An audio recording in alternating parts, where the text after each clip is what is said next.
আজকে বর্ষা বিপ্লবের দ্বিতীয় বছরে এসে একটাই কথা বলবো, বর্ডারের ওই পাশ থেকে দেখা না দিলে বন্ধু কথা কইও না। আমাদের সবাইকে শপথ নিতে হবে, আমরা একটা পরিবর্তিত বাংলাদেশ বিনির্মাণ করব, যেখানে সবাই আমরা সাম্য, মানবিক মর্যাদা এবং সামাজিক ন্যায় বিচারের ভিত্তিতে আমরা একটা বৈষম্যহীন বাংলাদেশ সবাইকে মিলে আমরা গড়ে তুলবো। পরবর্তী অনুষ্ঠান উদযাপন করুন, আপনারা সবাই ভালো থাকবেন। আসসালামু আলাইকুম। আজকে বর্ষা বিপ্লবের দ্বিতীয় বছরে এসে একটাই কথা বলবো, বর্ডারের ওই পাশ থেকে দেখা না দিলে বন্ধু কথা কইও না।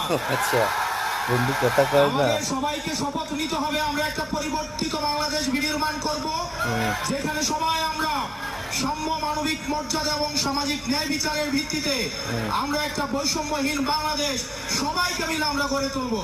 পরবর্তী অনুষ্ঠান উদযাপন করুন, আপনারা সবাই ভালো থাকবেন। আসসালামু আলাইকুম।